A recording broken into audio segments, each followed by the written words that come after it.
and welcome to the Tavern Chat Podcast. I'm your host, Eric Tenkar, your bartender in the OSR, the main proprietor of the Tenkar's Tavern blog. It's going to be a little bit of a mishmash episode. A little bit of Ken, a little bit of stats, a little bit of D&D. We're going to cover the gauntlet in about 15 minutes. First things, like I said, this is episode 64. Since we kicked off the podcast, we have over 11,000 downloads of the episodes. They are averaging 175 downloads or plays per episode. That's going back to the beginning. I screwed up the first few episodes when I deleted some files from Anchor. I think they're okay on iTunes and probably some other servers, but if you're trying to listen on Anchor, those first ones only have the intro music, the outro music, and bye-bye. Yeah, when I fuck up, I fuck up. But I thought I'd like to thank you all, because that 175 plays per episode is also 175 downloads per day on average since the start. We're actually hitting, let's see, on the 18th of July, which was yesterday. Wow. Jeez, okay. 364 downloads. Huge. I thank you. Really, I can't thank you enough. All right, let's move on to some other stuff. First, we're going to touch on Ken. Lightly touch on Ken, because you don't want to tightly touch on Ken. You might get a disease. But, yeah, Ken cannot stop. For a man who claims no more communication, he had more comments on the blog post from earlier this week. I'll put a link to the blog post up on the post that shares this out at the blog. But from Ken, 12:25 last night, responding to Louis he's doing this on Tenkar's Tavern on the blog. Okay, Louis, I'm going to tell you one more time. I did not transfer the company to Jess Hunter. I missed payment on the store starting in December. Marcus allowed me to stay and work until they found a replacement. Why? Because he's my friend. That's just very sweet. By the way, Marcus, if you're listening, you were a huge topic of conversation in Tavern Chat last night. Didn't you realize that you were pretty much a smarter and better spoken Ken Whitman? Congratulations. See why you guys get along so well. In any case, back to Ken. The store and money was given back to Jim in a buyout from Mad Ox. I'm believing that is really Mad Ox, Ken. I have nothing to do with this buyout or the timing in which it happened. Jess secured a deal with Jim. I trained Jess, and yes, we started dating. All this has a paper trail, well, except for the dating part. That's funny, Ken. That actually is pretty funny. I go back to Atlanta for small parts, and Jess also hires me as a contractor to sell for her. I own a car, a crash on couches. Well, now, here's an issue. I know for a fact that Ken has not been paying child support. He hasn't paying child support. Because why? He has no money, right? And I don't think his ex-wife and kids just said, well, since you're crashing on couches because you're not willing to work a real job, we're going to give you a pass on child support. If he's not paying child support, if he's in arrears on child support for years, Ken's license is suspended in all 50 states, the District of Columbia, Washington, D.C., Puerto Rico, and the other territories. So, Ken, I understand that you own a car. Congratulations. You actually own assets. Something that Louis can take from you. And it's going to be in great shape, I'm assuming, because you can't drive it. That's awesome. All right, now back to Ken. Your delusional ideas that I masterminded some crazy prison. All right, that's a typo. To hide assets I never owned. Yes, you Ken, I know you're saying you never owned it, and that's like saying that when you buy a car and take out a loan to buy the car that you don't own it. Guess what? You do own it. Okay. Yes, there is uh, a loan that you took out. There is debt attached to it, but it's your car. Okay. Yes, it can be repossessed. That's the reason why when this lawsuit went down, you made sure to get out from under that note because yes, what you bought, what you owed, would have been at risk. Marcus could have lost money by being a good guy to you and letting you buy something for no money down. So yeah, that might have gotten tied up in courts for a bit. In any case, it would have cost Marcus money even to defend it. So yeah, you're full of shit. But no, it's Ken. I'm sorry. I'm not scared of a judgment because I got nothing. I can say what I want because free country. Now, good luck to you as I get back to my shitty life with no retirement. If you guys are by the lake or by the He Lake, I have no idea. Drop in. Well, first off,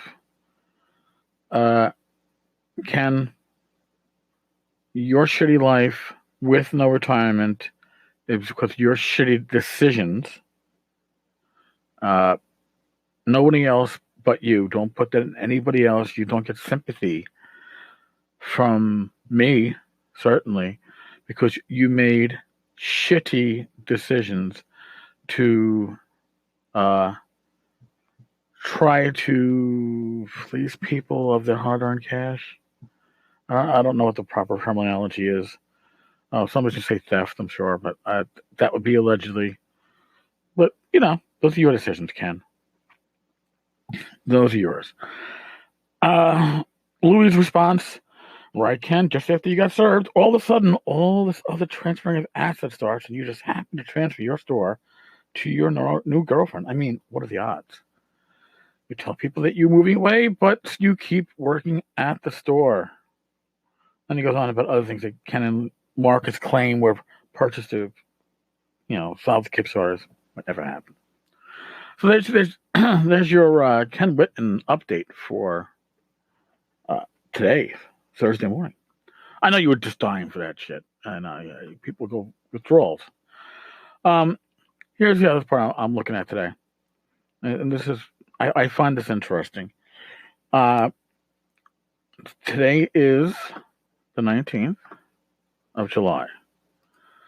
D&D 5e released on August 19th of 2014. So we're coming up on 4 years. Now, when you look at the editions of D&D that were published under Wizards of the Coast, we go back to like the TSR D&D. I mean, one lasted for 10 years. If you go from the last book, 79, to second edition, 89, that's 10 years. And then second edition lasted 11 years because, third edition came out in 2000. And that's when it gets interesting. Because that's when you start seeing that rebooting is the way to keep the funds going. Now So 2000 was third edition. Third edition lasted all of 3 years before they put out D&D 3.5. And yes, they were mostly compatible, but they were not compatible fully. Classes changed, abilities changed. 3.5 lasted a further 5 years. When we got to 4th edition. Now, 4th edition, which was bemoaned and disliked by a large percentage of the D&D gaming community, lasted 6 years. And I think it lasted 6 years because they really didn't know how to put the nail in that coffin. And actually, they're leaving out the fact that, oh God, what was it? In 2012, they issued the new core books. So that was kind of like a 4.5. But we're in 2014 now when 5th edition released. Right now we're almost 4 years later. Now remember, 3rd edition lasted 3 years. 3.5 lasted 5 years. 4th edition lasted 6, but probably shouldn't have. How much longer is 5th edition going to last? I mean, it's finally reaching its stride. Is it going to be the edition that keeps on giving? Is it going to need a reboot? My personal opinion, I think Wizards of the Coast was smarter with 5th edition in that they didn't put out all these splat books, all these extra core books, they avoided that. They avoided the Pathfinder issue, which Pathfinder was doing that. But I think they avoided a lot of that. So this gradual release of official product has been to their benefit. Also, the announcement from Paizo that Pathfinder 2.0 is coming out, I think just added much longevity to the 5th edition rules. The only issue is how are they going to still get money out of the core rules? Once your players have the core rules, how do you get more people into the core rules? How do you sell your bread and butter? Well, you sell your bread and butter by reissuing those core rules. They're reissuing the core rules this spring, this coming fall, October 30th. It is going to be a box set. Now, the Wizards of the Coast site shows this box set with both the original books and the GM screen. So you get your I'll read it to you. Need a refresh in your well-worn copies? Again, this is the idea to get new core copies out there. That's, again, the bread and butter. Have a friend who is itching to get into the game. Want a super handy case to hold all that D&D goodness. The Dungeons & Dragons Core Rules gift set includes a copy of all 3 core rule books and the DM screen. Everything you need to create and play adventures of your own in the world's greatest role-playing game. It'll be available, pre-order at your local game store, bookstore such as Barnes & Noble, and retailers like Amazon. I didn't see it up on Amazon yet. The D&D Core Rules gift set also comes in a limited edition format exclusive to core hobby stores, featuring alternative art covers beautifully illustrated by Hydro74. And they really look striking. The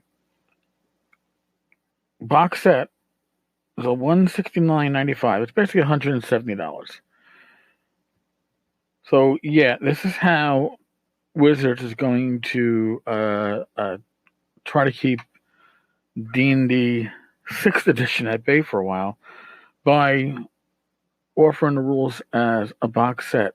Now, I'm sure Amazon will sell the box set probably for around $100. They are not going to have the limited edition, so you know that is probably going to go for more than $170 at these core hobby stores in New York. I'm assuming complete strap, but yeah, interesting stuff, man. How do you keep from the cycle? The circle of life. The circle of life with RPG rules is that if you don't reboot them, your core business already has the rules and they aren't buying your shit anymore.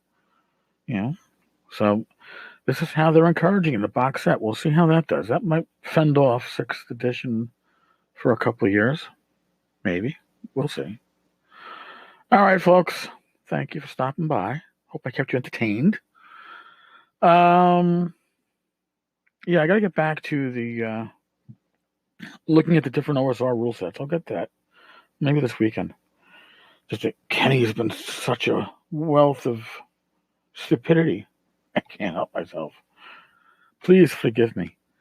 All right, folks, stay safe. God bless. Be well. And may your dice roll well. I'll talk with you again tomorrow.